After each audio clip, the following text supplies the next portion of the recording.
बिस्मिल्लाहिर्रहमानिर्रहीम अस्सलामु अलैकुम वरहमतुल्लाहि वबरकातुहू। मैं इमरान ख़ान आपका लाइव इल्म अचीवर के इस क्लास में वेलकम करता हूं। जैसा कि आप देख रहे हैं, आज हम लोग डील करने वाले हैं ऑर्गेनिक केमिस्ट्री के रिएक्शन मैकेनिज्म के पार्ट को।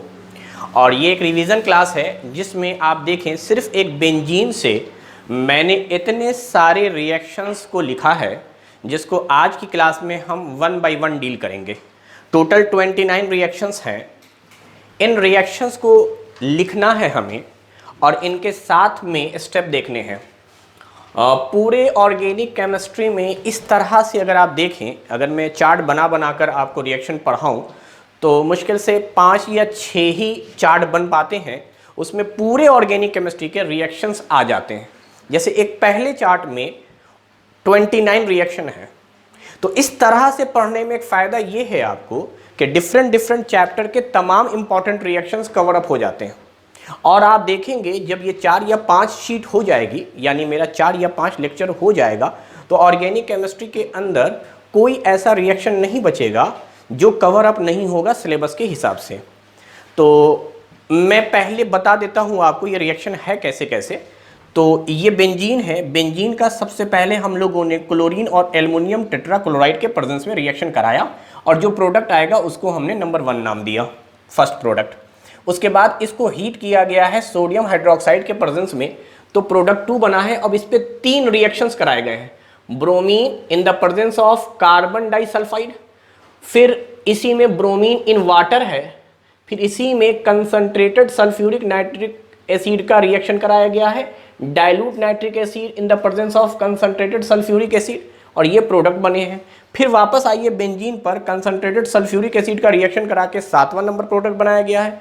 सोडियम हाइड्रोक्साइड पहले है, फर्स्ट स्टेप में हम लोगों ने NaOH के प्रेजेंस में रिएक्शन कराया, दूसरे में हाइड्रोलिसिस करवाया। हाइड्रोलिसिस कराने के बाद का प्रोडक्ट 8 है।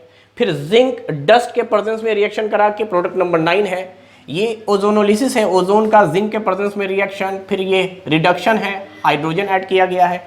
यहाँ पर हीट करके हाइड्रोजन पर ऑक्साइड रिलीज किया गया है। उसके बाद फिर हाइड्रेशन है, प्लेटिनम के प्रेजेंस में हाइड्रोजन का एडिशन। फिर ब्रोमीन एसीटोन के प्रेजेंस में ऐड किया गया है, मैग्नीशियम ईथर के प्रेजेंस में ऐड किया गया है। इसको इपॉक्साइड कहते हैं। पहले स्टेप पर इपॉक्साइड यानी साइक्लिक ईथर हाइड्रोलिसिस करवाया गया। उसी तरीके से यहाँ आइए, फिर से अल्काइल हैलाइड है ये, इसका रिएक्शन कराया गया। फिर ऑक्सीजन गैस हाइड्रोलिसिस, 2 प्रोडक्ट बने हैं। एक का नाम एरोमेटिक है, एरोमेटिक का ऑक्सीडेशन करवाया गया है सल्फ्यूरिक एसिड और पोटेशियम डाइक्रोमेट के प्रेजेंस में। जबकि ये 22 नंबर का जो है ना, वो रिडक्शन कराया गया है सोडियम और अल्कोहल के प्रेजेंस में। और इस 22 नंबर के प्रोडक्ट को जो 15 नंबर का प्रोडक्ट फॉर्म हुआ होगा, 15 नंबर का जो प्रोडक्ट फॉर्म हुआ होगा, उसके प्रेजेंस में रिएक्शन करा के 25वां नंबर का प्रोडक्ट बनाया गया। उस पर वापस सल्फ्यूरिक एसिड से रिएक्शन कराया गया और 26वां नंबर प्रोडक्ट बनाया गया। 26वें पे देखे 3 रिएक्शंस मैंने लिखे हैं। एक हाइड्रोलिसिस आप कह सकते हैं, यानी एसिड के प्रेजेंस में वाटर का एडिशन है। फिर ये रिएक्शन है और ये रिएक्शंस है। कुछ नेमिंग रिएक्शंस भी है, और जब मैं डील करूंगा एक एक करके तो नेमिंग रिएक्शंस पर भी आऊँगा। तो सबसे पहले तो मैं ये चाहूँगा कि मैं अभी थोड़ी देर के लिए स्क्रीन से हट रहा हूँ, आप इसका एक पिक ले लें ताकि घर पर जब खुद से प्रैक्टिस कर रहे होंगे तब आप इस क्वेश्चन को जब मैं सॉल्यूशन दे दूंगा तो उसको दोबारा से आप घर पे ट्राई कर सकते हैं। तो स्क्रीन थोड़ी देर के लिए मैं छोड़ूंगा, आप इसको पिक ले लीजिएगा या पॉज करके इस वीडियो को खुद से पहले ट्राई करने की कोशिश कीजिएगा।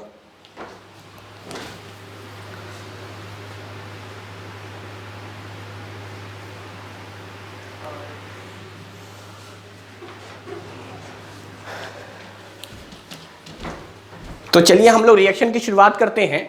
इस स्पेस में मैं यूज करूंगा रिएक्शन को कि किस तरह से रिएक्शन हुआ है। तो देखिए, जो पहला नंबर का रिएक्शन है ना, वो इलेक्ट्रोफिलिक सब्स्टिट्यूशन रिएक्शन है। ये बेंजीन रिंग होता है हमारे पास, क्लोरीन का रिएक्शन कराया गया है in the presence of AlCl3।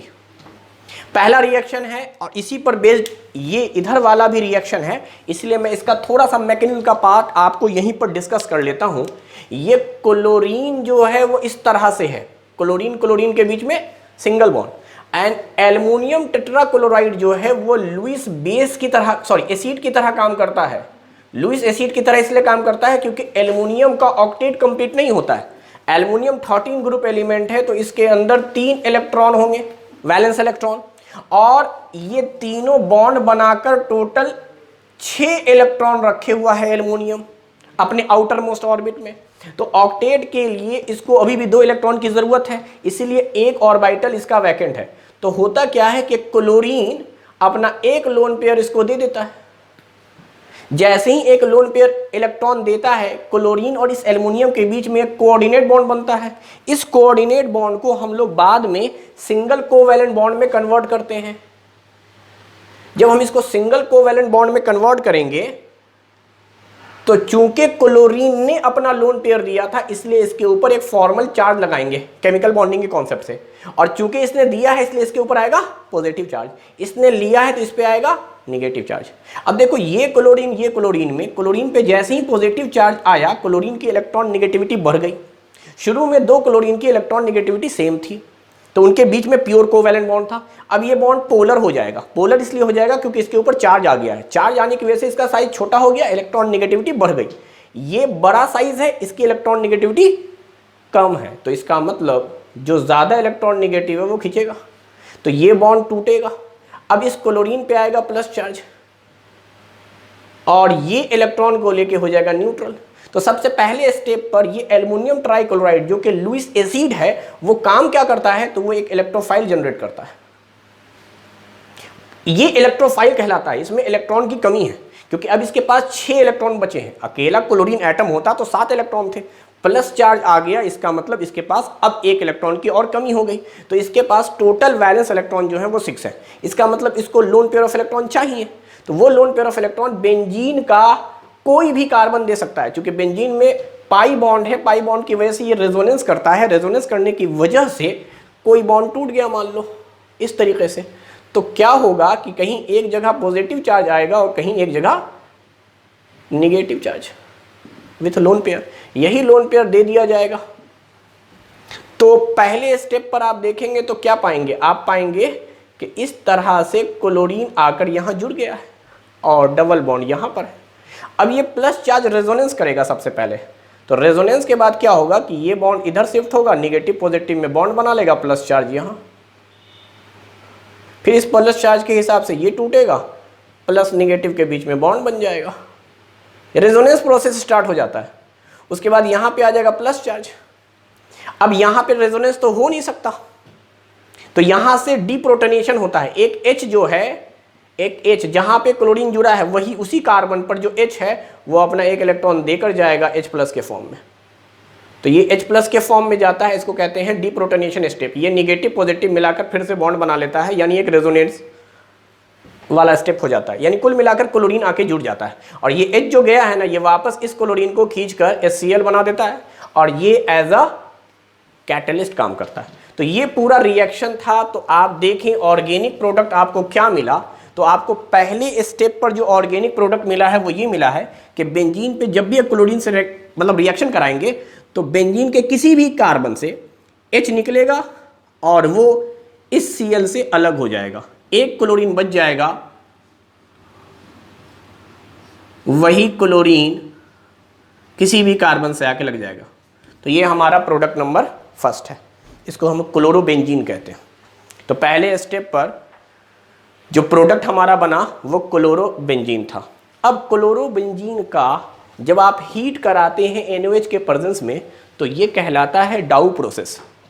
और इसमें होता क्या है वो सुनिए। इसमें होता ये है कि यहाँ से क्लोरीन और H यानी HCl रिलीज होता है, ONa आकर जुड़ता है, उसके बाद ये कन्वर्ट हो जाता है हीट करने पे, N अलग होके HCl, चूंकि स्ट्रॉन्ग एसिड है तो वो H रिलीज करता है। यानी सबसे पहले स्टेप पर क्या होता है वो बता दूं। सबसे पहले स्टेप पर ये होता है कि यहां से क्लोरीन और यहां से NaOH, तो ये एक तरह से अगर आप देखें मैं डायरेक्ट हीट वाला रिएक्शन करा रहा हूं, तो ये स्ट्रॉन्ग बेस है, तो यहां से ये OH रिलीज करता है। जब ये OH रिलीज करेगा तो OH माइनस के फॉर्म में होगा और यहां से क्लोरीन निकल चुका होगा। जब क्लोरीन निकलेगा तो यहां पर आ जाएगा negative charge, sorry positive charge, और यहां आ जाएगा नेगेटिव चार्ज, और ये इस पे अटैक करेगा, तो फिनॉल में ये कन्वर्ट हो जाएगा। तो जो सेकेंड प्रोडक्ट है हमारा, दिस इज फेनॉल।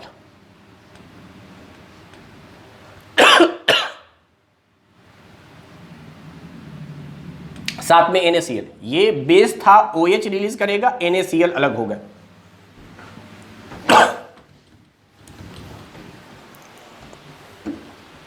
हालांकि ये रिएक्शन बहुत आसानी से नहीं होता, उसकी वजह ये है कि यहां से क्लोरीन को रिलीज कराना काफी आसान है। हेलोजन ग्रुप लीविंग ग्रुप होते हैं, तो ये ग्रुप लीव करेगा और प्लस चार्ज आएगा सिंगल बॉन्डेड कार्बन पर, जबकि डबल बॉन्डेड स्पेसीज से क्लोरीन को रिलीज कराना मुश्किल है, क्योंकि डबल बॉन्डेड कार्बन पे प्लस चार्ज आसानी से नहीं आता है। इसीलिए हम लोगों ने हीट किया है, और ये डाउ प्रोसेस कहलाता है कि पहले आप क्लोरीन को हटाएंगे और ये कार्बन जो बेंजीन रिंग का है वो सारा का सारा कार्बन डबल बॉन्डेड कार्बन है। डबल बॉन्डेड कार्बन ज़्यादा इलेक्ट्रॉन निगेटिव होते हैं, प्लस चार्ज उस पर स्टेबल नहीं होता। लेकिन बहरहाल आप इसको प्लस चार्ज बनाकर छोड़ नहीं रहे हैं। आप क्लोरीन को निकालने के बाद जैसे ही कार्बन पे प्लस चार्ज आता है, ये OH माइनस जो है ये फौरन अटैक करता है और कार्बोकेटायन को कार्बोकेटायन के फॉर्म में रहने नहीं देता है। वैसे भी आप जानते हैं SN1 SN2 रिएक्शन में कि SN2 रिएक्शन जो होता है वो एक ही स्टेप में हो जाता है। तो यहाँ पर भी आप ये मानिए SN2 टाइप का रिएक्शन हुआ, ये क्लोरीन निकलना अभी शुरू ही किया था कि बैक साइड से OH माइनस ने आके अटैक कर दिया, तो पूरी तरह से कार्बोकेटायन का फॉर्मेशन नहीं हो पाता है।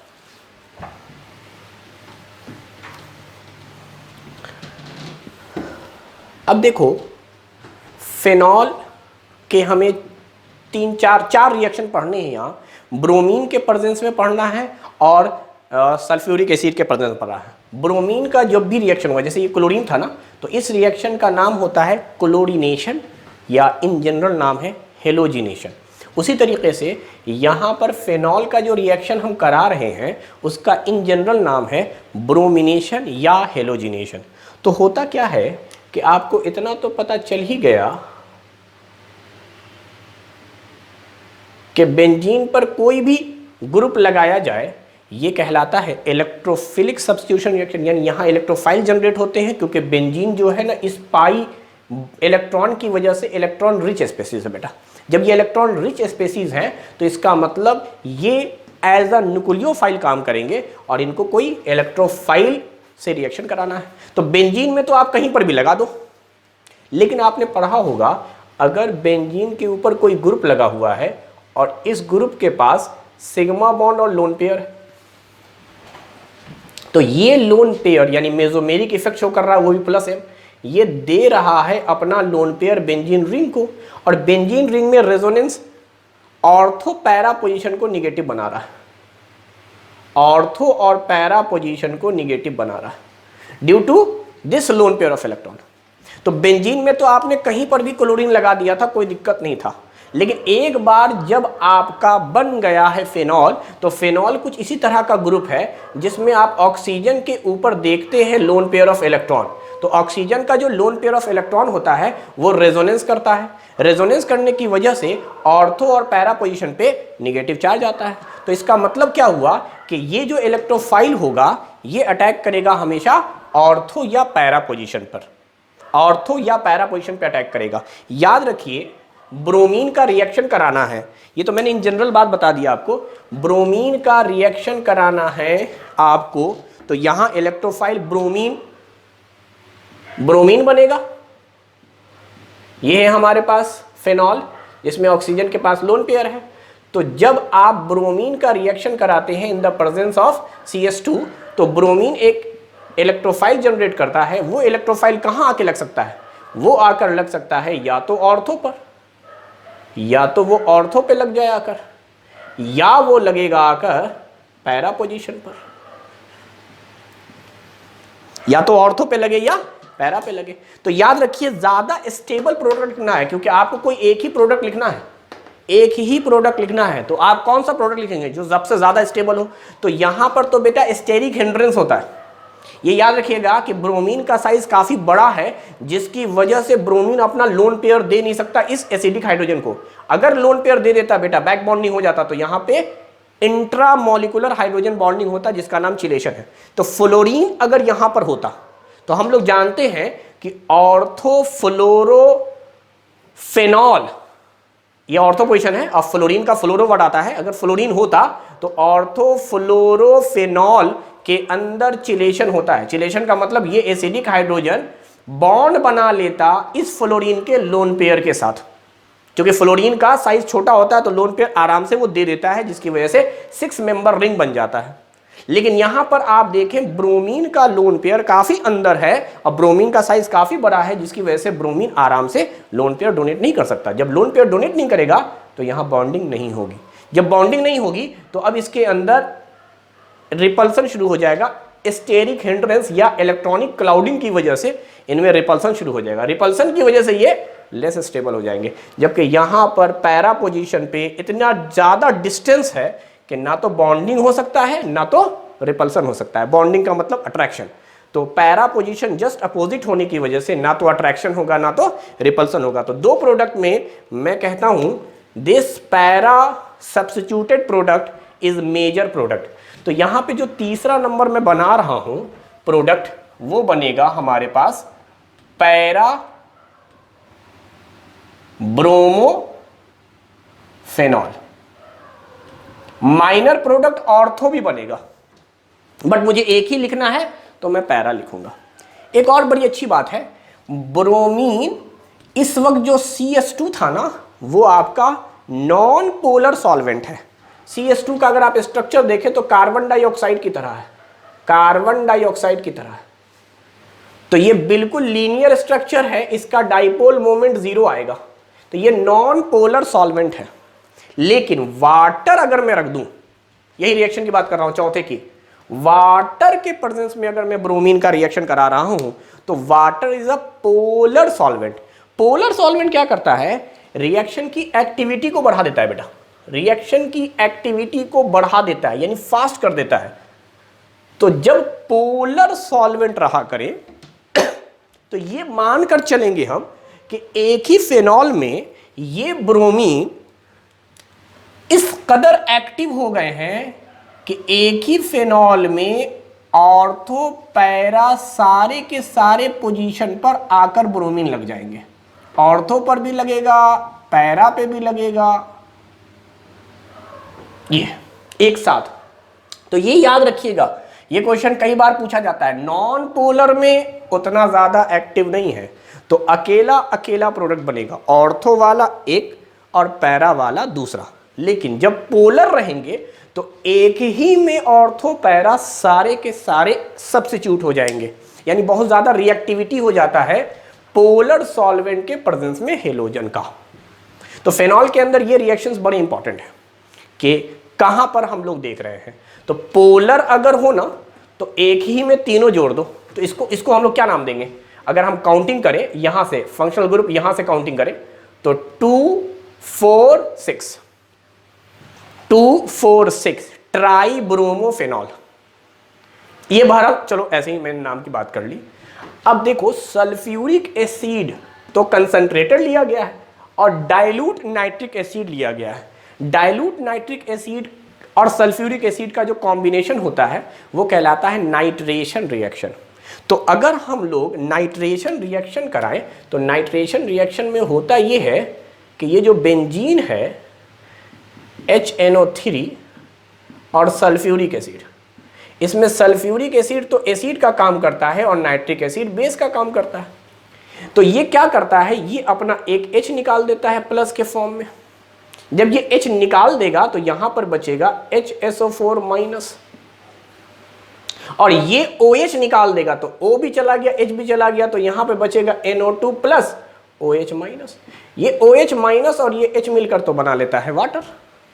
जबकि ये नाइट्रो ग्रुप है तो ये अटैक करेगा बेंजीन पर, और बेंजीन का कोई भी कार्बन पढ़ाया गया था रेजोनेंस कर रहा है तो यहां पे प्लस चार्ज यहां पे माइनस चार्ज। अभी सिर्फ बेंजीन ले रहा हूं मैं, तो आप देखिए NO2 तो आके जुड़ जाएगा यहां और ये प्लस चार्ज रेजोनेंस करता हुआ आएगा यहां। थोड़ी देर के बाद आपको मालूम है फिर से वापस डीप्रोटीनेशन हो जाएगा, यहां पे आ जाएगा प्लस चार्ज, यहां NO2, और इसी कार्बन से H जो लगा हुआ था वो H चला जाएगा, यहां आ जाएगा निगेटिव चार्ज। वही वाला पूरा प्रोसीजर है जो बेंजीन रिंग पे अक्सर होता है। तो आप देखें ऑर्थो पैरा पोजीशन पे कब लगेगा, जब इसी में हमने एल्कोहल ले लिया, लोन पेयर डोनेट कर रहा है, तो अब निगेटिव चार्ज कहाँ आएगा, या तो ऑर्थो पे या पैरा पे। तो ये NO2 जो इलेक्ट्रोफाइल क्रिएट हुआ है, ये जो इलेक्ट्रोफाइल क्रिएट हुआ है, ये आकर कहाँ लगेगा, तो ऑर्थो और पैरा पोजीशन पर आकर लगता है। तो याद रखिएगा, फेनॉल के केस में जब भी आप इलेक्ट्रोफिलिक सब्स्टिट्यूशन रिएक्शन करेंगे तो वो हमेशा ऑर्थो और पैरा पे ही आके लगेगा। डाइल्यूट के केस में सिर्फ एक ही प्रोडक्ट बनना है, बिल्कुल नॉन पोलर और डाइल्यूट के केस में एक ही प्रोडक्ट बनना है। तो यहां पर हम लिख रहे हैं एल्कोहल और यहां लिख रहे हैं ऑर्थो, साथ में पैरा भी बनता है। मैंने इस बार ऑर्थो लिखा है, मैं वजह बताऊंगा बाद में क्यों। फिलहाल आप समझो कि अगर कंसंट्रेटेड होगा तो बहुत ज़्यादा एक्टिव हो जाएगा, जब बहुत ज़्यादा ये एक्टिव हो जाएगा तो यही NO2 ऑर्थो पैरा सब पर लगेगा। तो कंसंट्रेटेड के प्रेजेंस में रिएक्टिविटी बहुत ज़्यादा होती है, रिएक्टिविटी बहुत ज़्यादा होने की वजह से ऑर्थो पैरा सब पर बनता है। तो पोलर रहे या कंसंट्रेटेड रहे, एक्टिविटी बढ़ा देगा, जिसकी वजह से ऑर्थो पैरा सब एक ही में बनेंगे। जबकि डाइल्यूट रहे या नॉन पोलर रहे, सिर्फ सिंगल ही प्रोडक्ट बनना है, सिर्फ सिंगल प्रोडक्ट ही बनना है। तो अब क्या होता है, सुनो, यहां पर हमने ऑर्थो प्रोडक्ट बनाया, जबकि इस वाले केस में पैरा बनाया। तो पैरा पे ना तो अट्रैक्शन है ना तो रिपल्सन है। ऑर्थो में रिपल्सन तो था, लेकिन इस बार NO2 में जो ऑक्सीजन है ना, वो सेकंड पीरियड एलिमेंट है बेटा। तो ये NO2 का स्ट्रक्चर इस तरह का होता है, NO2। तो ऑक्सीजन अपना लोन पेयर डोनेट कर सकता है इस एसिडिक हाइड्रोजन को। ये फेनॉल है और ये ऑर्थो पोजीशन है, ये ऑर्थो पोजीशन है जिससे ये नाइट्रोजन जुड़ा हुआ है।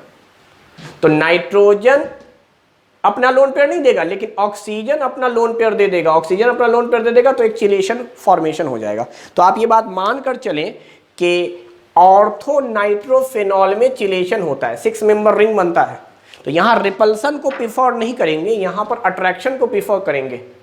तो याद रखिएगा, नाइट्रेशन रिएक्शन में ऑर्थो वाला मेजर होता है, जबकि बाकी जगह पर पैरा वाला मेजर होता है, क्योंकि उसमें चिलेशन नहीं होता। तो आपको चिलेशन कंडीशन देखनी पड़ेगी। अगर चिलेशन है तो ऑर्थो वाला बना दीजिए, स्टेबल प्रोडक्ट है। अगर चिलेशन नहीं है तो पैरा वाला बना दीजिए।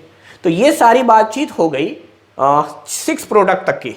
तो फिर से मैं रिपीट कर देता हूं, ये वाला जो रिएक्शन है ये क्लोरीनेशन रिएक्शन है, ये डाउ प्रोसेस है, ये फिर से वापस क्लोरीनेशन है, सॉरी ब्रोमिनेशन रिएक्शन है, नाइट्रेशन है, ये वापस ब्रोमिनेशन है पोलर सॉल्वेंट में, और ये वापस से नाइट्रेशन है। तो अभी तक हम लोगों ने सारे के सारे इलेक्ट्रोफिलिक सब्स्टिट्यूशन रिएक्शंस देखे। अब वापस आओ, सल्फ्यूरिक एसिड नहीं लिखा गया है तो समझो concentrated sulphuric acid, concentrated sulphuric acid, या फिर इसको ओलियम भी कहते हैं एक साथ मिलाकर। तो दो सल्फ्यूरिक एसिड के प्रेजेंस में रिएक्शन हो रहा है। इस रिएक्शन को हम लोग सल्फोनेशन नाम देते हैं। जैसे मान लो ये बेंजीन है, इस बेंजीन पर दोनों तरफ अगर कंसंट्रेटेड सल्फ्यूरिक एसिड हो जाए तो एक कंसंट्रेटेड सल्फ्यूरिक एसिड एसिड की तरह काम करेगा, एक बेस की तरह। तो एसिड बेस का रिएक्शन न्यूट्रलाइजेशन रिएक्शन, यानी साल्ट बनेगा वाटर। वाटर बनने का मतलब कैसे होगा, यहां से H निकलेगा H+ के फॉर्म में, तो यहां पर क्या बच जाएगा HSO4-। यहां से OH निकलेगा, अगर O और H निकाल लोगे तो एक H कम हो गया, SO3H+ बनेगा ये, और OH निकल गया। तो OH और ये H मिलकर तो वाटर बन गया, और ये जाकर बेंजीन पे अटैक करेगा और वहां से वापस H निकालेगा, डीप्रोटीनेशन वाला स्टेप। तो वो H आकर इसको वापस से सल्फ्यूरिक एसिड बना देगा। तो आप देखें जितने भी एसिड हैं सब के सब काम कर रहे हैं एज अ कैटलिस्ट। इसमें ये लुईस एसिड कैटलिस्ट की तरह काम कर रहा था। जो H यहाँ से निकला था वो वापस क्लोरीन को लेकर इसको वापस AlCl3 बना दिया था। तो ये तो पूरा मैकेनिज्म के लेवल पे बात हो रही है। लेकिन अगर हम लोग डायरेक्ट बात करें तो बहुत आसान, इसमें करना कुछ नहीं है आपको, बस इतना जानना है कि यहाँ से OH निकलेगा, यहाँ से H निकलेगा, ये OH और H मिलाकर वाटर बना देगा। और जो हमारा 7th प्रोडक्ट होगा वो ये होगा कि बेंजीन रिंग पर SO3H ये जुड़ जाएगा हमारे पास।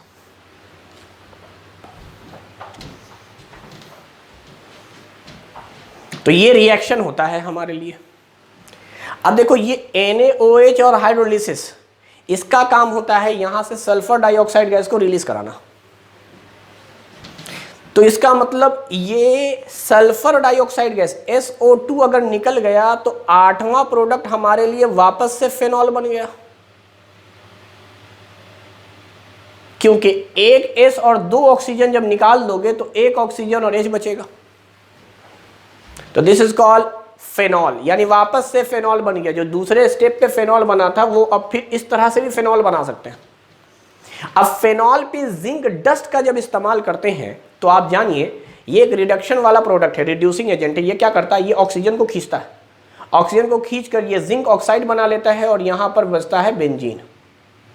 दिस इज बेंजीन, बेंजीन बन जाता है। तो ये सब क्वेश्चंस बड़े आसान हैं कि जिंक डस्ट जिंक ऑक्साइड में कन्वर्ट हो जाता है, यानी ऑक्सीजन को ये खींच लेता है और फेनॉल को वापस रिड्यूस करके बेंजीन बना देता है। ये रिडक्टिव ओजोनोलिसिस है। ओजोन जिंक के प्रेजेंस में रिडक्टिव ओजोनोलिसिस करता है। रिडक्टिव ओजोनोलिसिस क्या है, मैंने पहले भी बताया है आपको रेगुलर क्लासेस में कि यार जब भी ओजोन आए तो बस एक नारा याद रखो, डबल बॉन्ड तोड़ो ऑक्सीजन जोड़ो। तो आपको क्या करना है, जहां जहां डबल बॉन्ड है उनको ब्रेक कीजिए। डबल बॉन्ड तोड़ो ऑक्सीजन जोड़ो। इस कार्बन से डबल बॉन्ड तोड़ा था तो इस पर ऑक्सीजन जोड़ना है, इस पे से तोड़ा था तो इस पर ऑक्सीजन जोड़ना है। डबल बॉन्ड तोड़ो ऑक्सीजन जोड़ो, डबल बॉन्ड तोड़ो ऑक्सीजन जोड़ो। तो आप देखिए तीनों प्रोडक्ट तो सेम बन रहा है, दो दो कार्बन के 3 प्रोडक्ट बन गए। अब ये एक प्रोडक्ट, दूसरा, तीसरा, तो कुल मिलाकर हमारे पास प्रोडक्ट क्या बना है, 2 कार्बन है, इनको हम एक कार्बन, इनको एक कार्बन कहेंगे। इन दोनों पे डबल बॉन्ड O है। इस टोटल की वैलेंसी कितनी दिख रही है, 1 2 3। तो चौथी वैलेंसी क्या होगी, हाइड्रोजन, क्योंकि रिडक्टिव है। अगर यही ऑक्सीडेटिव होता, जिंक नहीं होता तो ऑक्सीडेटिव होता, क्योंकि जिंक का काम रिडक्शन कराना है। तो इसका मतलब यहां पर H जोड़ा जाएगा। अगर यही जिंक ना होता तो OH जोड़ते और कार्बोक्सिलिक एसिड बनाते। लेकिन बहरहाल ऐसे टोटल 3 प्रोडक्ट बनेंगे। मुझे बैलेंसिंग तो करना नहीं है, मैं तो सिर्फ रिएक्शन मैकेनिज्म देख रहा हूं कि बेंजीन का जब हम रिडक्टिव ओजोनोलिसिस कराते हैं तो हमें क्या मिलता है। तो पता चला कि हमें मिलता है 2 कार्बन और दोनों कार्बन पर एल्डिहाइड है। ये एल्डिहाइड ग्रुप है, रिडक्टिव ओजोनोलिसिस, यानी बेंजीन कन्वर्ट हो गया फाइनली इसमें। अगर मैं IUPAC नाम इसका लिखूं तो 1 2 2 कार्बन है, इसलिए इथ एन 1 2 डाई अल, एल्डिहाइड का इस्तेमाल होता है अल। अब देखो हमें रिडक्शन कराना है। रिडक्शन का काम क्या है, डबल बॉन्ड को तोड़कर हाइड्रोजन दोनों तरफ जोड़ देना। रिडक्टिव मैं आगे सिखाऊंगा, हाइड्रोजिनेशन रिएक्शंस कहलाते हैं ये सब, जो रिडक्शन भी एक तरह से है। हाइड्रोजन को जोड़ना, तो हाइड्रोजन मतलब H2, हाइड्रोजन गैस, तो वो क्या करेगा, डबल बॉन्ड को ब्रेक करके दोनों तरफ आप क्या करेंगे, तो आप H जोड़ देंगे। जब आप दोनों तरफ H जोड़ देते हैं तो आपको फाइनली जो प्रोडक्ट दिखाई देता है वो ये दिखाई देता है।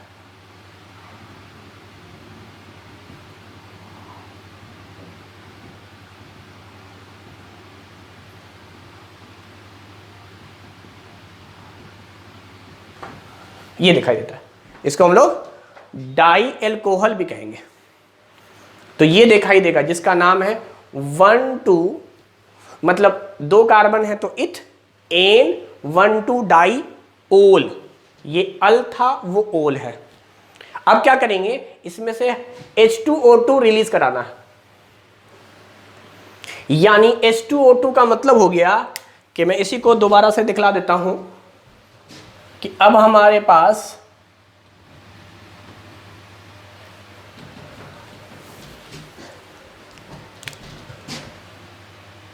दो कार्बन है, इन्हीं पर OH है, एल्कोहल, बाद HH भी है बीच बीच में, वो H हम दिखला नहीं रहे हैं। तो अब बताओ H2O2 अगर आपको निकालना है तो क्या यही H2O2 है?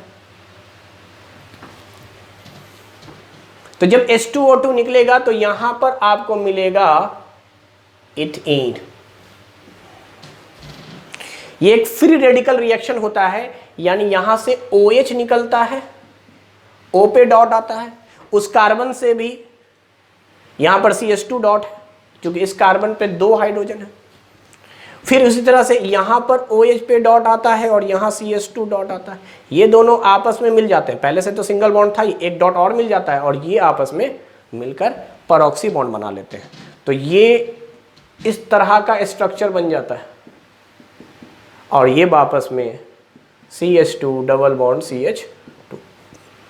तो इस तरह से एक फ्री रेडिकल रिएक्शन होता है और जिसकी वजह से हीट करने पर आपको हाइड्रोजन पर ऑक्साइड गैस रिलीज हो जाता है डाईओल से और वो कन्वर्ट हो जाता है इथीन में। अब देखिए इथीन का हम लोग करा रहे हैं, प्लेटिनम एक सॉलिड है, उसके प्रेजेंस में हाइड्रोजनेशन। तो हाइड्रोजन गैस आती है, डबल बॉन्ड को तोड़कर दोनों सिन एडिशन करते हैं, सिन एडिशन करते हैं और उसकी वजह से यहां एक अल्केन का फॉर्मेशन हो जाता है। यानी आप बॉन्ड को तोड़कर दोनों हाइड्रोजन सेम साइड से लगा दीजिए, जिसको मैंने जनरली दिखलाया नहीं है। अब हम ब्रोमीन का सब्स्टिट्यूशन रिएक्शंस करा रहे हैं। जब हम ब्रोमीन का रिएक्शन इस पे कराएंगे तो एक तरह से कह सकते हैं ब्रोमो इथेन मिलेगा। सब्स्टिट्यूशन रिएक्शन है, यहां से हाइड्रोजन निकलेगा और एक ब्रोमीन के साथ अलग हो जाएगा, बाकी एक ब्रोमीन आकर यहां लग जाएंगे।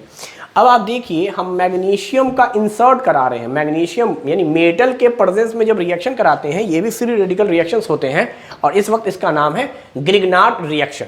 तो इसमें होता क्या था, इसमें होता ये था कि यहां से फ्री रेडिकल रिएक्शन होगा, इस कार्बन पर डॉट आएगा, साथ में Br पे डॉट आएगा।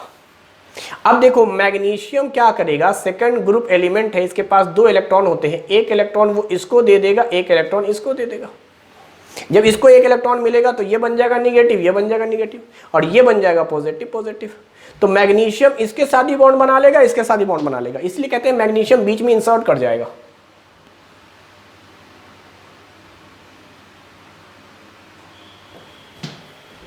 और ये कन्वर्ट हो गया ऑर्गेनोमेटेलिक कंपाउंड में। ये एक ऑर्गेनोमेटेलिक कंपाउंड है जो बहुत ज़्यादा स्टेबल नहीं होता, चूंकि मेटल और कार्बन के जो मेटल के बीच के बॉन्ड को हम लोग कहते हैं ऑर्गेनोमेटेलिक बॉन्ड। अब देखो इसका नाम है इपॉक्साइड। ये एक साइक्लिक ईथर है, 2 कार्बन है और ये ईथर है, साइक्लिक ईथर।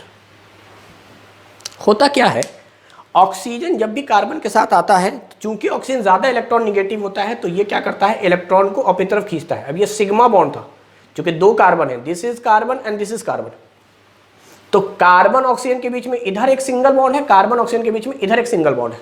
तो क्या होगा कि ये एक तरफ से बॉन्ड टूटेगा तो आपको कुछ ऐसा देखने को मिलेगा, इस कार्बन ने इलेक्ट्रॉन लूज किया है तो कार्बन प्लस के फॉर्म में आएगा और ऑक्सीजन माइनस के फॉर्म में आएगा। ऐसा ही होता है। तो साइक्लिक ईथर जिसको हम इपॉक्साइड कह रहे हैं, थोड़ी देर के बाद ये कन्वर्ट होकर कुछ ऐसा रहता है। जबकि ऑर्गेनोमेटेलिक कंपाउंड की अगर हम लोग बात करें तो ये बात मान के चलिए कि कार्बन और मेटल के बीच का बॉन्ड बहुत ही वीक बॉन्ड था। ये मेटल और ये ब्रोमीन यानी हेलोजन के बीच का ये आयनिक बॉन्ड है बहुत मजबूत, ये ऑर्गेनोमेटेलिक बॉन्ड है बहुत वीक और ये है कोवेलेंट बॉन्ड, ये भी मजबूत है। तो ऑर्गेनोमेटेलिक बॉन्ड ही सबसे कमजोर बॉन्ड है। तो यहां पर ये कमजोर बॉन्ड इलेक्ट्रॉन निगेटिव के डिफरेंस की वजह से टूटेगा और ये टूटता इस तरह से है कि कार्बन पर आता है निगेटिव चार्ज। इसीलिए कहते हैं organometallic compound is a source of carb anion. Carb anion आपको मिल जाया करेगा क्योंकि मेटल से कार्बन ज्यादा इलेक्ट्रॉन निगेटिव है और ये खुद MgBr प्लस के फॉर्म में एग्जिस्ट करेगा। तो आप क्या देख रहे हैं कि ये निगेटिव अटैक मारेगा इस कार्बन पर, पॉजिटिव निगेटिव में अटैक होगा। तो ये एक कार्बन प्लस था, ये एक कार्बन न्यूट्रल था। तो कुल मिलाकर थोड़ी देर के बाद आपको मिलेगा ये निगेटिव वाला कार्बन और ये कार्बन। चूंकि ये निगेटिव पॉजिटिव मिलकर एक बॉन्ड बना लिया है तो टोटल 4 कार्बन होंगे। अब आप पहले स्टेप पर सोचिए तो पहले स्टेप पर यही बना है, पहले स्टेप पर कुछ ऐसा बना है। अब हाइड्रोलिसिस करवाना है आपका। हाइड्रोलिसिस का मतलब हो गया वाटर का ब्रेकडाउन कराना है। तो बेटा वाटर का ब्रेकडाउन कराओगे तो वाटर ब्रेक होगा H+ और OH- में। तो OH- आकर तो यहां लगेगा और H आकर यहां लगेगा, यानी 1 2 3 4 4 कार्बन होंगे और एल्कोहल होगा, ये OH के साथ लगेगा। हाइड्रोलिसिस के बाद। तो इसका मतलब ये जो प्रोडक्ट आपको मिलने वाला है ये कुछ ये मिलने वाला है, 4 कार्बन और एल्कोहल OH, यही है। ये मूव करके जाएगा, यहाँ बन जाएगा OH और 4 कार्बन। तो ये था हमारा ये पूरा 16 तक का प्रोडक्ट। ये वाले लाइन को फिर से एक्सप्लेन कर दें, काफ़ी ज़्यादा रिएक्शंस इसी में हैं और बड़े इंपॉर्टेंट रिएक्शन है। इधर वाला तो हम लोगों ने डील कर लिया था, इधर वाले में तो कुछ था ही नहीं, सिर्फ इलेक्ट्रोफिलिक सब्स्टिट्यूशन रिएक्शन था। इसका नाम क्लोरीनेशन था, डाउ प्रोसेस था, ब्रोमिनेशन था, नाइट्रेशन था, ब्रोमिनेशन था, नाइट्रेशन था, ये सल्फोनेशन था। उसके बाद मैंने यहाँ पे कहा है कि सल्फर डाइऑक्साइड गैस निकल जाएगा। अगर यही कार्बन डाइऑक्साइड होता, मतलब कार्बोक्सिलिक एसिड होता, तो कार्बन डाइऑक्साइड गैस निकल जाता और नाम होता डी कार्बोक्सिलेशन रिएक्शन। तो इसका नाम हो गया de sulphonation reaction, sulphur dioxide gas release हो रहा है। तो अब उसके बाद क्या हो रहा है, ये एक तरह से रिडक्शन है, ऑक्सीजन का निकल जाना इज कॉल्ड रिडक्शन। ये ओजोनोलिसिस है, जिंक के प्रेजेंस में रिडक्टिव ओजोनोलिसिस कहलाएगा। ये हाइड्रेशन मतलब हाइड्रोजिनेशन रिएक्शन कहा जाए या रिडक्शन कहा जाए। उसके बाद ये फ्री रेडिकल रिएक्शन है हीट करने पर। उसके बाद फिर से वापस ये हाइड्रोजिनेशन रिएक्शन है या रिडक्शन रिएक्शन है, सीन एडिशन होता है। उसके बाद ये सब्स्टिट्यूशन रिएक्शन है, अल्केन हमेशा हेलोजन के साथ सब्स्टिट्यूशन रिएक्शन कहता है, सब्स्टिट्यूशन रिएक्शन है। ये मेटल के प्रेजेंस में है, वापस फिर रेडिकल रिएक्शन है, लेकिन इसका नाम है ग्रिग्नार्ड रिएक्शन, क्योंकि इसको ग्रिग्नार्ड रिएजेंट भी कहते हैं। This is a Grignard reagent, जिसमें कार्बन और मेटल के बीच का बॉन्ड बहुत ही वीक बॉन्ड होता है और कार्बन ज्यादा इलेक्ट्रॉन नेगेटिव होता है, तो वो नेगेटिव फॉर्म में एग्जिस्ट करेगा, यानी कार्ब एनायन का एक बेहतरीन सोर्स है ग्रिग्नार्ड रिएजेंट। इसको साइक्लिक ईथर कहते हैं, यही इपॉक्साइड है। इसमें होता क्या है कि कार्बन ऑक्सीजन के बीच का बॉन्ड ब्रेक होगा, ऑक्सीजन पे नेगेटिव चार्ज, कार्बन पे पॉजिटिव चार्ज आएगा और ग्रिग्नार्ड के साथ रिएक्शन करके हाइड्रोलिसिस कराने के बाद आपको एल्कोहल प्रोडक्ट मिल जाएगा। तो बेटा हम लोगों ने 16 तक देख लिया। अब आते हैं इधर कुछ लिखा हुआ है 17, 18, 19। तो देखो यही फेनॉल अमोनिया के साथ रिएक्शन करा रहा है। ये फिर से SN1 टाइप का रिएक्शन है, क्योंकि NH3 जो है उसमें नाइट्रोजन के पास लोन पेयर तो है, ये न्यूक्लियोफाइल की तरह तो काम करता है, लेकिन बहुत देर में काम करेगा। लेकिन मैं बता दूं आपको कि अमोनिया में 2 तरह की प्रॉपर्टी पाई जाती है। एक तो नाइट्रोजन के पास चूंकि लोन पेयर है उस वजह से भी काम होगा, यानी ये लोन पेयर डोनेट करके भी अटैक कर सकता है एज अ न्यूक्लियोफाइल। लेकिन दूसरी तरफ इसके अंदर एसिडिक हाइड्रोजन भी है। तो सबसे पहले क्या होगा कि ये एसिडिक हाइड्रोजन की तरह काम करेगा बेटा। यहां पर मैं बनाता हूं बेंजीन, सॉरी फेनॉल, फेनॉल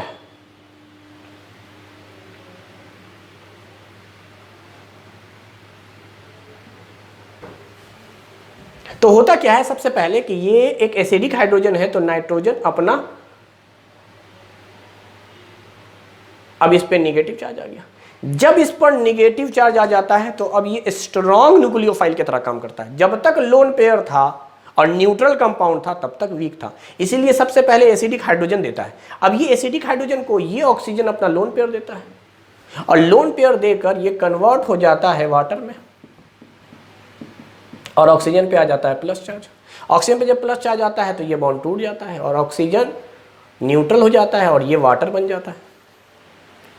ये बॉन्ड टूटा तो इस कार्बन पे वापस प्लस चार्ज आया, प्लस चार्ज और ये माइनस चार्ज अटैक करेगा, यानी काफ़ी आसान सा रिएक्शन हो गया। अब आप सोचें कि यहाँ पर होना क्या है इस रिएक्शन में कि ये अपना एक एच देगा जिसको ये OH एक्सेप्ट करके वाटर बन जाएगा and water is the best leaving group. ये पढ़ाया है सब रेगुलर क्लास में, ये मैं पहले बोल चुका हूँ, रिवीजन क्लास है। सारे रिएक्शंस को हम जल्दी जल्दी डील कर रहे हैं और एक साथ पढ़ रहे हैं।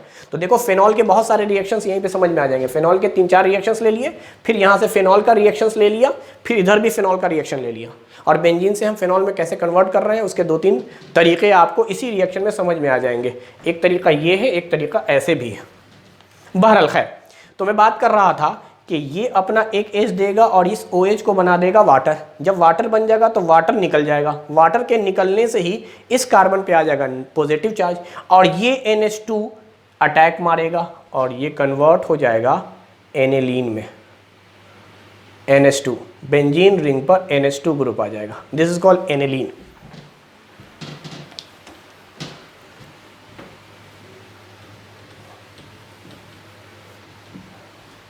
अब बताओ NaNO2HCl एरिलीन पे अटैक करा रहे हैं, डाइजोनियम साल्ट बनेगा, क्योंकि इस प्रोसेस को हम लोगों ने डाइएजोटिएशन प्रोसेस कहा था। तो ये डाइजोनियम साल्ट बन जाएगा बेटा, डाइजोनियम साल्ट।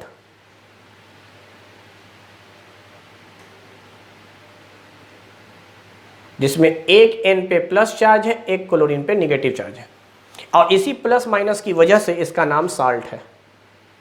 बहुत इंपॉर्टेंट रिएक्शन है, इसलिए इसके मैकेनिज्म पे दोबारा आते हैं। हालांकि रेगुलर क्लास में ये पूरा मैकेनिज्म से सिखाया हुआ है आपको, लेकिन मैं बता दूं होता कैसे है। होता शॉर्टकट में यहाँ पे थोड़ा सा बता देता हूँ मैं आपको। सबसे पहले आप ये जानिए कि ये जो Na है, NaNO2, इस फॉर्म में एग्जिस्ट करता है। ये स्ट्रक्चर है NaNO2 का। सोडियम पे प्लस चार्ज, ऑक्सीजन पे नेगेटिव चार्ज। सोडियम ने अपना इलेक्ट्रॉन दिया, ऑक्सीजन ने इलेक्ट्रॉन को गेन कर लिया। अब आते हैं HCl के प्रोसेस में। H और Cl, H प्लस के फॉर्म में, Cl माइनस के फॉर्म में। स्ट्रॉन्ग एसिड है, 100% आयोनाइज होगा। तो यहीं पर पहले स्टेप पे क्या बन जाता है, NaCl, और ये बन जाता है एक तरह से nitrous acid, HNO2, nitrous acid. In situ reaction है, क्योंकि इसको डायरेक्ट इस्तेमाल करते तो ये एयर के साथ रिएक्शन करके नाइट्रिक एसिड में कन्वर्ट हो जाता इसीलिए इसको इस्तेमाल नहीं करते, इसलिए हम लोग ये दोनों लिखते हैं। तो अब ये क्या करेगा, ये डायरेक्ट बता दिया गया था कि यहां से दोनों हाइड्रोजन को निकालो, ऑक्सीजन को निकालो। जब आप वाटर को रिलीज कर दोगे तो आपको मिल जाएगा, यहां पर तो N है ही, दोनों हाइड्रोजन निकाले हो तो डबल बॉन्ड लगाओ, और ये डबल बॉन्ड इस N के साथ आकर रिएक्ट करेगा, और साथ में ये OH है। वापस HCl एक्सेस में लिया गया है, तो वापस HCl से वापस H निकलेगा, तो यहां पर फिर से वाटर बना देगा। जब यहां से वाटर बनेगा तो इस N पे आ जाएगा प्लस चार्ज, और साथ में है Cl माइनस। मगर इस नाइट्रोजन का अभी ऑक्टेट पूरा नहीं हुआ, इसलिए ये आयनिक बॉन्ड नहीं बनाएगा, it does not form ionic bond. तो क्या करेगा, ये पहले इस लोन पेयर से एक कोऑर्डिनेट बॉन्ड बनाएगा। तो ये लोन पेयर देकर इस नाइट्रोजन अब देखो ये नाइट्रोजन अपना ऑक्टेट पूरा कर चुका है, क्योंकि नाइट्रोजन ने 4 बॉन्ड बना लिए, तो नाइट्रोजन का ऑक्टेट कंप्लीट हो गया। इसीलिए मैंने कहा था बीच वाले नाइट्रोजन पे प्लस चार्ज होता है और ये Cl पे माइनस। यही वो स्ट्रक्चर है जिसका नाम है डाइजोनियम साल्ट। अब डाइजोनियम साल्ट के बाद इसका हम लोगों ने एक फ्लोरो एसिड के साथ रिएक्शन कराया है। अब इसका रिएक्शन कराते हैं तो क्या होता है वो सुनो। इसमें होता क्या है कि क्लोरीन रिलीज हो जाता है NaCl के फॉर्म में। यानी पहला अगर मैं प्रोडक्ट बताऊं कि ये डाइजोनियम साल्ट है, इसी डाइजोनियम साल्ट पर NaBF4 का रिएक्शन कराएं तो BF4 पे होता है माइनस चार्ज और सोडियम पे होता है प्लस चार्ज। तो यहाँ पे कुछ होता नहीं है। पहले स्टेप के बाद तो बहुत आसानी से समझ लो कि ये N2 है, N2 पे प्लस चार्ज ही रहेगा और क्लोरीन की जगह पर BF4 माइनस आ जाएगा, NaCl रिलीज हो गया। यानी फर्स्ट स्टेप पर Na प्लस के फॉर्म में टूटेगा, BF4 माइनस के फॉर्म में टूटेगा। क्योंकि ये साल्ट है तो स्ट्रॉन्ग इलेक्ट्रोलाइट्स है, तो Na प्लस के फॉर्म में अलग हो गया, BF4 माइनस के फॉर्म में अलग हो गया। Na प्लस क्या करेगा, क्लोरीन के साथ बॉन्ड बना लेगा। जैसे ही क्लोरीन हटेगा BF4 वापस आके इस N के साथ बॉन्ड बना लेगा। यानी कुछ नहीं, क्लोरीन हट गया, BF4 माइनस आ गया। बट सेकेंड स्टेप पे जब आप हीट करेंगे, ये काफी बल्कि ग्रुप है BF4 माइनस, तो यहां से क्या होता है, BF3 निकल जाता है और यहां से नाइट्रोजन गैस निकल जाती है। तो ये बल्ज-सीमैन रिएक्शन है। फ्लोरीन को जोड़ने का तरीका, फ्लोरीन को जोड़ने का तरीका, बल्ज-सीमैन रिएक्शन। साइड प्रोडक्ट भी बता रहा हूं मैं। नाइट्रोजन गैस रिलीज हो जाती है, BF3 रिलीज हो जाता है। BF3 स्टेबल प्रोडक्ट इसलिए मान लिया गया है क्योंकि वहां बैक बॉन्डिंग होता है, फ्लोरीन से बैक बॉन्डिंग होती है। केमिकल बॉन्डिंग में डिटेल में ये सारी बात बढ़ाई रखी है कि BF3 कैसे बैक बॉन्डिंग कर लेता है और बोरॉन का ऑक्टेट कंप्लीट हो जाता है। तो इसीलिए BF3 एक स्टेबल प्रोडक्ट के फॉर्म में रहेगा। साथ में NaCl तो पहले ही रिलीज हो चुका था और नाइट्रोजन गैस यहां से रिलीज होगी और साथ में फ्लोरोबेंजीन आपको मिल जाएगा। तो ये पूरा का पूरा तरीका था। यहां से बता दें ये रिएक्शन हो गया एसिड बेस वाला रिएक्शन, आप समझे। ये डाइएजोटिएशन प्रोसेस है और इसको हम लोग कहते हैं बल्ज-सीमैन रिएक्शन। वापस आते हैं, ये बिल्कुल फ्रीडल-क्राफ्ट अल्काइलेशन रिएक्शन है। फ्रीडल-क्राफ्ट अल्काइलेशन रिएक्शन का मतलब हो गया कि पहले इन दोनों का आप रिएक्शन कराएं। जब आप इन दोनों का रिएक्शन कराएंगे तो आप ये पाएंगे कि यही है हमारा लुईस एसिड, क्लोरीन के पास वैकेंट पोजीशन, जैसे यहाँ पे कराया था रिएक्शन, बिल्कुल उसी तरीके से क्या करेंगे, कार्बन अपना लोन पेयर तो दे नहीं सकता, क्लोरीन ही अपना लोन पेयर देगा।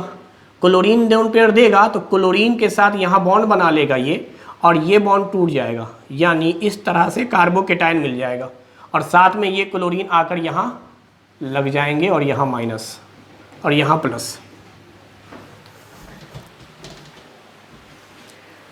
अब ये कार्बोकेटाइन जब फॉर्म हुआ तो अब ये रीअरेंज होगा। ये इस वक्त जो कार्बोकेटाइन है वो पहली बात तो 1 डिग्री है, साथ में ये कार्बन अल्फा है, इस पे 2 हाइड्रोजन है। अगर यही 1,2 हाइड्राइड शिफ्ट हो जाए तो ये कार्बोकेटाइन ऐसा बन जाएगा, और ये 2 डिग्री कार्बोकेटाइन है, ये अल्फा है, ये अल्फा है, इस पे 3 हाइड्रोजन, इस पे 3 हाइड्रोजन, 6 अल्फा हाइड्रोजन।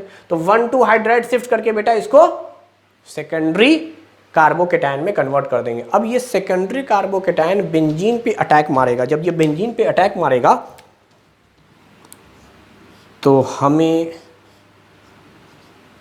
प्रोडक्ट कुछ ऐसा मिलेगा, आइसोप्रोपाइल, 3 कार्बन है, दिस इज आइसोप्रोपाइल बेंजीन।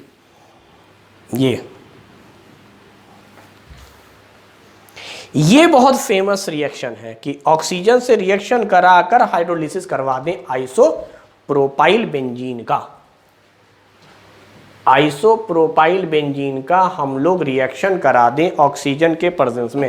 पहली बात तो ऑक्सीजन आपस में जुड़ ही जाता है आकर यहाँ पर, उसके बाद हाइड्रोलिसिस कराते हैं। मैं फाइनल आपको प्रोडक्ट बताऊं दोनों के बाद होता क्या है, तो आप समझो ये बहुत फेमस रिएक्शन है आइसोप्रोपाइल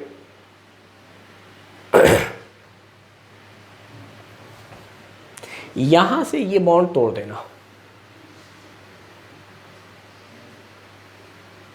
इस पे लगाना डबल बॉन्ड O, इस पे लगाना OH। यही तरीका है। शॉर्टकट में याद करने का तरीका यही है कि आप इन दोनों के बीच का बॉन्ड ब्रेक कर देंगे। जब इन दोनों के बीच का बॉन्ड ब्रेक कर देंगे तो यहां पर आप लगाइएगा डबल बॉन्ड O और यहां लगाइएगा आप सिंगल बॉन्ड OH। तो अब आप मुझे बताइए, क्या ये एरोमेटिक कंपाउंड बन रहा है जिसका नाम फेनॉल है? देखिए, फेनॉल बनाने का एक तरीका आप और सीख गए, तो इसका मतलब ये है कि यहाँ पर 2 प्रोडक्ट आपको दिखाए गए हैं, 21वां और 22वां, और 21वां के नीचे लिखा गया है एरोमेटिक। तो इसका मतलब ये हुआ कि हम लोग 21वें को लिखेंगे कि 21वां तो हमारे लिए फेनॉल है, दिस इज एरोमेटिक कंपाउंड, जबकि 22वां जो है हमारे लिए वो एसीटोन है, दिस इज एसीटोन। तो ये बहुत इंपॉर्टेंट रिएक्शन था कि आइसोप्रोपाइल का ऑक्सीजन गैस और उसके बाद हाइड्रोलिसिस कराते हैं तो आपको 2 प्रोडक्ट मिलता है, एक एसीटोन दूसरा फेनॉल। तो ये 21वां और 22वां था। अब आप देखिए 23वें में क्या किया गया है, सल्फ्यूरिक एसिड के प्रेजेंस में पोटेशियम डाइक्रोमेट लिया गया है, this is a oxidising agent, और ये स्ट्रॉन्ग ऑक्सीडाइजिंग एजेंट है। तो फेनॉल आपका कन्वर्ट हो जाता है बेंजोक्विनोन में, बेंजोक्विनोन में कन्वर्ट हो जाता है। बेंजोक्विनोन में कैसे होगा, यहां से हाइड्रोजन हटता है, ऑक्सीडेशन रिएक्शन बढ़ा रहा हूं, और ऑक्सीजन जुड़ता है, ऑक्सीजन जुड़ता है और रेजोनेंस के थ्रू जुड़ता है। तो यहां पे लगाओ डबल बॉन्ड, अब ये डबल है तो ये सिंगल, फिर ये डबल, ये सिंगल, ये डबल, इस तरह से होता है बेंजोक्विनोन। ये बेंजोक्विनोन है, बेंजोक्विनोन। ये बहुत ही फेमस रिएक्शन है कि जब कभी भी फेनॉल का हम ऑक्सीडेशन कराएं तो पैरा पोजीशन पर आपको डबल बॉन्डेड ऑक्सीजन नजर आएंगे, यानी यहां से H निकालिएगा, यहां पर ऑक्सीजन लगाइएगा, यानी हाइड्रोजन का निकलना ऑक्सीजन का जुड़ना, दोनों ऑक्सीडेशन है। तो ये स्ट्रॉन्ग ऑक्सीडाइजिंग एजेंट है, इसलिए खाली हाइड्रोजन का निकलना भी ऑक्सीडेशन कहलाता, लेकिन स्ट्रॉन्ग है इसलिए आप ऑक्सीजन जोड़ेंगे भी। और रेजोनेंस कराएंगे बेटा, double single double single double single double single double, यही चलता रहेगा। हर अल्टरनेट जगह आप देखें डबल बॉन्ड है, इस डबल बॉन्ड के बाद सिंगल बॉन्ड, फिर इस डबल बॉन्ड के बाद single bond, this is called benzoquinone. तो 23वां नंबर जो स्ट्रक्चर है आपका वो बनेगा बेंजोक्विनोन। फेनॉल का ऑक्सीडेशन, फेनॉल का ऑक्सीडेशन भी इंपॉर्टेंट है, फेनॉल का रिडक्शन भी इंपॉर्टेंट है। रिडक्शन के बाद बेंजीन बन जाता है, this is called reduction, zinc dust के प्रेजेंस में। तो अब देखिए ये जो एसीटोन था, इसका अगर आप सोडियम प्लस एल्कोहल के प्रेजेंस में रिएक्शन कराते हैं तो ये एल्कोहल में कन्वर्ट हो जाता है बेटा। ये फिर से एक तरह से रिडक्शन हो रहा है, यानी हाइड्रोजन को जोड़ देना है दोनों तरफ। तो ये हमारा एसीटोन कन्वर्ट हो गया सेकेंडरी एल्कोहल में। Acetone is converted into secondary alcohol. अब क्वेश्चन कह रहा था कि इस 22वें में 15वां नंबर प्रोडक्ट आपको जोड़ना है। 15वां नंबर प्रोडक्ट हमारे लिए ग्रिग्नार्ड रिएजेंट है। 15वां नंबर जो प्रोडक्ट है हमारे लिए वो तो ग्रिग्नार्ड रिएजेंट है। तो चलो भाई, ग्रिग्नार्ड रिएजेंट को हमें ऐड करना है 21वें नंबर प्रोडक्ट में, सॉरी 22वें नंबर प्रोडक्ट में। अब 22वां नंबर प्रोडक्ट हमारे लिए क्या था? एसीटोन। एसीटोन। तो अब आप बताइए, क्या इपॉक्साइड हो या एसीटोन हो, कार्बन से अगर ऑक्सीजन जुड़ा हुआ है तो वो किस फॉर्म में होगा? तो वो इस फॉर्म में होगा कि ऑक्सीजन खींचकर खुद को निगेटिव बनाएगा, कार्बन पॉजिटिव बनाएगा, बॉन्ड टूटेगा इस तरह से। तो ये निगेटिव ये पॉजिटिव के फॉर्म में था। साथ में ग्रिग्नार्ड रिएजेंट है बेटा। ग्रिग्नार्ड रिएजेंट में भी हम लोग जानते हैं कि ये कमजोर होता है खींचकर, ये निगेटिव ये पॉजिटिव। तो इसका मतलब आपने क्या देखा? आपने ये देखा कि ये कार्बन जो निगेटिव है वो आकर अटैक मारेगा इस कार्बन पर। तो हमारे पास ये 3 कार्बन तो थे, इससे जुड़ जाएगा 2 कार्बन और साथ में ऑक्सीजन, साथ में MgBr, ये प्रोडक्ट बनेगा हमारे लिए। एसीटोन में ये वाला कार्बन पॉजिटिव था, इससे जोड़ोगे 2 कार्बन, ये निगेटिव, निगेटिव से जुड़ा हुआ, ये कार्बन निगेटिव, साथ में ये जुड़ा हुआ, और उसके बाद ऑक्सीजन MgR। लिखे चाहे न लिखे, यहाँ पे लिखा नहीं है, सिर्फ 15 लिखा है, लेकिन जब भी ग्रिग्नार्ड रिएजेंट आता है हाइड्रोलिसिस होता है, यानी अगले स्टेप पर हाइड्रोलिसिस होना है, और हाइड्रोलिसिस के बाद क्या होना है? ये निगेटिव है, ये पॉजिटिव है। तो इसका मतलब साफ जाहिर हो रहा है कि जो निगेटिव है उससे लाकर जोड़ना H+, और जो पॉजिटिव है उससे लाकर जोड़ना OH-। तो MgOH-Br ये तो अलग हो जाएगा, और ये बन जाएगा आपका टर्सरी एल्कोहल। तो 25वां नंबर जो प्रोडक्ट बनेगा वो बनेगा tertiary alcohol. This is tertiary alcohol. 1 carbon, 2 carbon, 3 carbon, 1 2 3, 3 carbon पर OH है, साथ में 2 ब्रांचिंग दिख रहा है। This is called tertiary alcohol.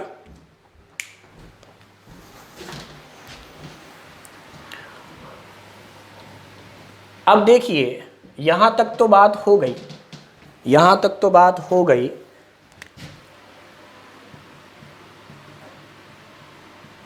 ठीक है, यहां तक बात हो गई। अब हमें सल्फ्यूरिक एसिड, ये एक एलिमिनेशन रिएक्शन का काम करता है। ये करता क्या है? यहां से OH को रिलीज कराता है इस कार्बन से, जहां से OH है एल्कोहल जुड़ा हुआ, और साथ में नेक्स्ट कार्बन से हाइड्रोजन रिलीज करवाता है, यानी वाटर रिलीज होना है, डिहाइड्रेशन रिएक्शन है। तो वाटर रिलीज के लिए क्या करना है वो सुनिए। ये है हमारे पास सिस्टम। ठीक है, यहां से तो OH रिलीज हो गया, चलो इस कार्बन पर आ गया प्लस चार्ज और OH रिलीज हो गया। अब सवाल है नेक्स्ट कार्बन को निगेटिव बनना है, तो यहां से H दे देगा तो ये निगेटिव, यहां से H दे देगा तो ये निगेटिव, और ये H दे देगा तो ये निगेटिव, यानी आई हैव 3 ऑप्शंस। अच्छा, ये दोनों तो टर्मिनल है इसलिए एक ही माना जाए, या तो ये दे या ये दे। तो इसका मतलब 2 केस बन रहे हैं, ये दे दे या ये दे दे। मैं सिर्फ समझाने के लिए बता रहा हूं आपको। अगर ये दे देगा H तो यहां आएगा निगेटिव, निगेटिव पॉजिटिव में बॉन्ड, यानी इस तरह का एक प्रोडक्ट मिल सकता है। अगर ये दिया है तो, ये सब नहीं दिए हैं तो इन्हीं के बीच में डबल बॉन्ड बनेगा, कुछ ऐसा। और अगर आपने माना कि नहीं, इसने नहीं दिया, इसने दिया, तो अगला प्रोडक्ट ऐसा। अगर ये माना कि इसने नहीं दिया, ये दिया, तो फिर अगला प्रोडक्ट यही, निगेटिव पॉजिटिव में बॉन्ड। तो इसका मतलब 3 तरह के अल्कीन बन रहे हैं। जैसे मैंने कहा था कि जब ऑर्थो और पैरा दोनों बनता है तो आपको स्टेबिलिटी देखनी होती है, वैसे यहां पर भी आपको एक ही प्रोडक्ट लिखना है 26वां, तो आपको वो लिखना है जो सबसे ज्यादा स्टेबल है। तो आप देखिए स्टेबिलिटी ऑफ अल्कीन आप कैसे देखते हैं, तो आप देखते हैं हाइपर कॉन्जुगेशन से। तो आप देखिए कि इससे तो कुछ जुड़ा हुआ है नहीं, लेकिन इस कार्बन से जुड़ा हुआ ये है और ये है, this is called alpha carbon. तो इसका मतलब 3 2 5 अल्फा हाइड्रोजन है यहां पर। इसको जरा देखिए, इस डबल बॉन्ड से जुड़ा हुआ कार्बन ये है तो ये भी अल्फा कार्बन, इस डबल बॉन्ड से जुड़ा हुआ कार्बन ये है, ये भी अल्फा कार्बन, इस डबल बॉन्ड से जुड़ा हुआ कार्बन ये है, ये भी अल्फा कार्बन। 3 3 6 3 9 9 अल्फा कार्बन है इस वाले अल्कीन में। जबकि यहां पर वही बात हो जाएगी, इससे जुड़ा हुआ कुछ नहीं है, इससे जुड़े हुए ये अल्फा है, ये अल्फा है। तो इसका मतलब most stable alkene is this one. जो ज्यादा सब्स्टिट्यूटेड होंगे, जिसके पास ज्यादा अल्फा हाइड्रोजन होगा, वो ज्यादा स्टेबल अल्कीन होगा, और जो ज्यादा स्टेबल अल्कीन होगा उसे हम लोग कहेंगे सेडजफ अल्कीन, और जो कम स्टेबल होगा उसे कहेंगे हॉफमैन अल्कीन। यानी दो अलग अलग साइंटिस्ट थे, एक का नाम था सेडजफ, एक का नाम था हॉफमैन। तो सेडजफ अल्कीन जो है वो सबसे ज्यादा स्टेबल है। तो अब बताओ सेडजफ अल्कीन आपको क्या दिख रहा है? 1 2 3 4, मैं इस तरह से बना रहा हूं, 1 2 3 4 और साथ में ये ब्रांचिंग,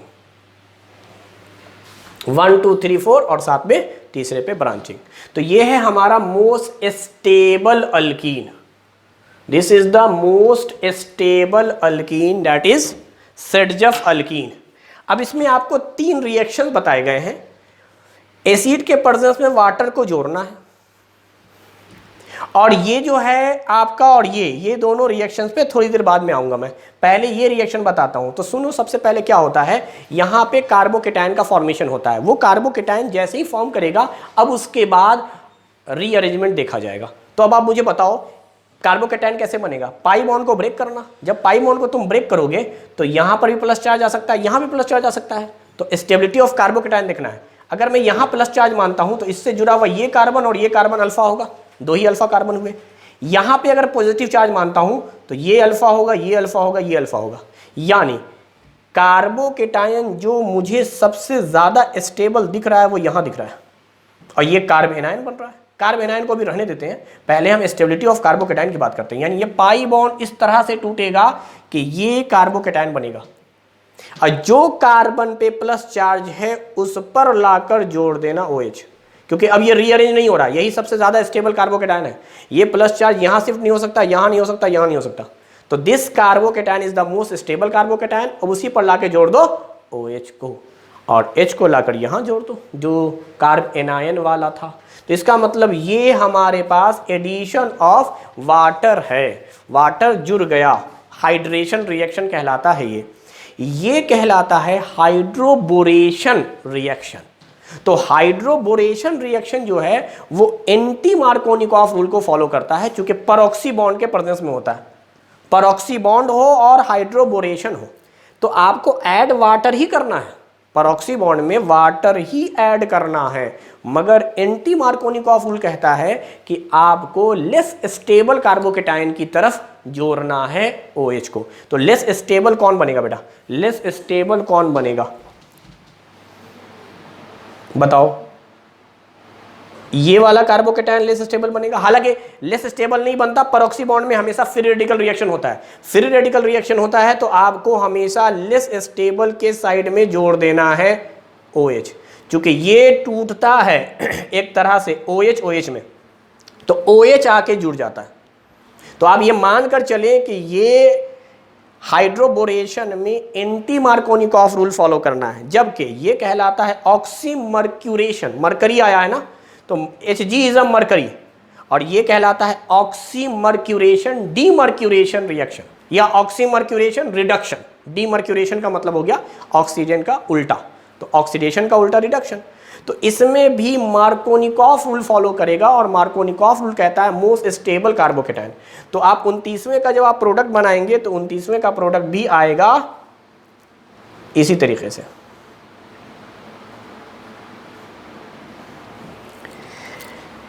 तो मर्क्यूरेशन में मार्कोनिकॉफ रूल फॉलो होगा, जो कहेगा कि मोस्ट स्टेबल वाले को हमें बनाना है, और अगर हाइड्रोबोरेशन रिएक्शन है तो वो कहलाता है लेस स्टेबल कार्बोकेटायन।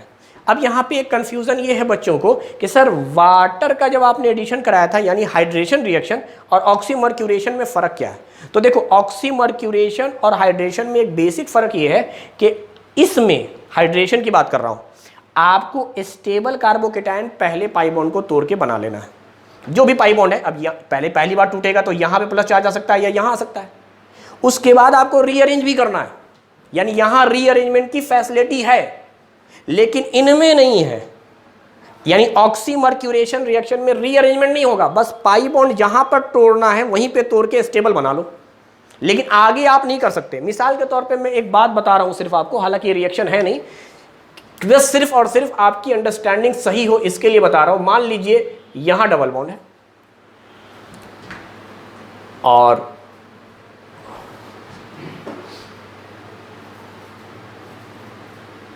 कुछ ऐसा है हमारे पास स्ट्रक्चर।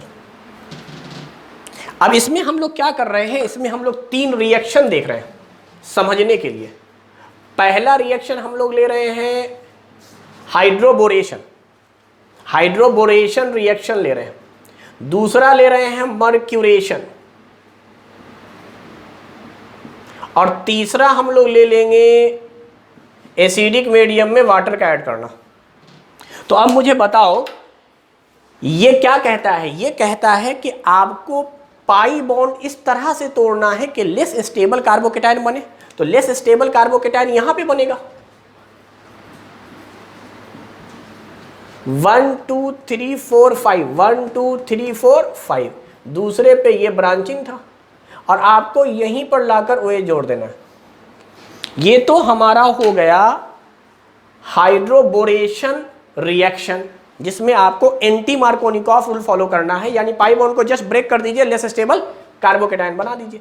मर्क्यूरेशन ठीक उल्टा है, मर्क्यूरेशन कहता है कि आपको पाई बॉन्ड इस तरह तोड़ना है 1 2 3 4 5, ठीक है, 1 2 3 4 5, 1 2 3 4 5, ठीक है। आपको ये पाई बॉन्ड इस तरह तोड़ना है कि मोस्ट स्टेबल कार्बोकेटायन बने, और जो कार्बोकेटायन होगा उसी से आके OH को जोड़ देंगे। बोलिए, मगर वाटर के केस में क्या करना है, आपको शुरू में तो ब्रेक करना ही करना है। लीजिए मैं यहाँ पे ब्रेक करके दिखलाता हूँ, आपको शुरू में करना ही है 1 2 3 4 5 के मोस्ट स्टेबल वाला आप बनाएं, बिल्कुल मार्कोनिकॉफ रूल। उसके बाद रीअरेंजमेंट की अगर फैसिलिटी है तो रीअरेंज करेंगे, रीअरेंजमेंट की अगर फैसिलिटी है तो रीअरेंज करेंगे। मैं एक काम करता हूँ, यहाँ एक कार्बन को हटा देता हूँ, वरना अभी रीअरेंज नहीं हो रहा, ये फिर पहले जैसा कंफ्यूजन वाला केस हो जाता। ये कर लेता हूँ, एक कार्बन बीच से हटा दो, ये है हमारे पास 1 2 3 4 और दूसरे पे 2 ब्रांचिंग, 1 2 3 4 दूसरे पे 2 ब्रांचिंग, यही है। तो अब ये पहले तो आपको मैंने बताया कि बोरेशन में, हाइड्रोबोरेशन में लेस स्टेबल कार्बोकेटायन के साथ जाया कीजिए, मर्क्यूरेशन रिएक्शन में मोर स्टेबल कार्बोकेटायन के साथ जाइए। लेकिन जब एसिडिक मीडियम में वाटर ऐड कर रहे हैं तो मोर स्टेबल कार्बोकेटायन के बाद रीअरेंजमेंट भी सोचेंगे। क्या अभी ये मोस्ट स्टेबल है? तो जवाब है नहीं, यहाँ से मिथाइल शिफ्ट हो सकता है। अगर इस मिथाइल को शिफ्ट करेंगे तो यहाँ आएगा और ये +4 शिफ्ट होकर यहाँ आएगा, यहीं पर OH को जोड़ेंगे। ये फर्क था जो इस रिएक्शन में जाकर समझ में आया। यहां पर इत्तेफाक से ऐसा हो गया है कि आपको ये पाई बॉन्ड तोड़ना है। पाई बॉन्ड तो आप तोड़ेंगे ही तोड़ेंगे, जब वाटर को जोड़ना है तो पाई बॉन्ड को तोड़ना ही है। तो पाई बॉन्ड को आपको ब्रेक करना है। अब ब्रेक करने के 3 तरीके हो गए। पहला तरीका मोस्ट स्टेबल कार्बोकेटायन, उसके बाद रीअरेंजमेंट, यही है हाइड्रेशन। सिर्फ मोस्ट स्टेबल बना के छोड़ दो, मर्क्यूरेशन रिएक्शन। लीस्ट स्टेबल बना दो, हाइड्रोबोरेशन। इसीलिए जब भी वाटर का एडिशन होता है अल्कीन पर तो ये 3 तरह के रिएक्शन होते हैं। पाई बॉन्ड को तोड़ने के बाद फिर रीअरेंजमेंट भी करना अगर है तो हाइड्रेशन रिएक्शन। अगर सिर्फ मोस्ट स्टेबल में तोड़ के रुक जाओ, रीअरेंजमेंट ना करो, तो मर्क्यूरेशन। और अगर आपको लीस्ट स्टेबल कार्बोकेटायन में तोड़ना है तो हाइड्रोबोरेशन रिएक्शन।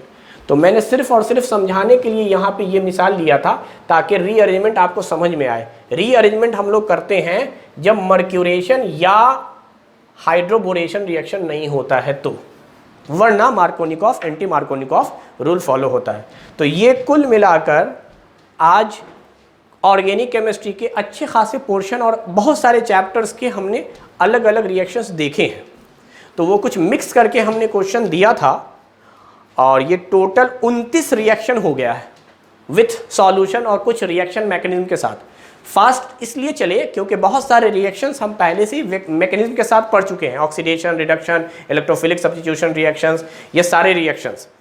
तो आपको काम ये करना है कि घर पे दोबारा से जो आपने शुरू में पिक लिया था उसको अब अपने से ट्राई कीजिए, और साथ में इसका भी सॉल्यूशन का भी एक पिक ले लीजिएगा, ताकि आप उससे कोरिलेट कर सकें कि क्या सॉल्यूशन था, क्या क्या प्रोडक्ट हमने बनाया है।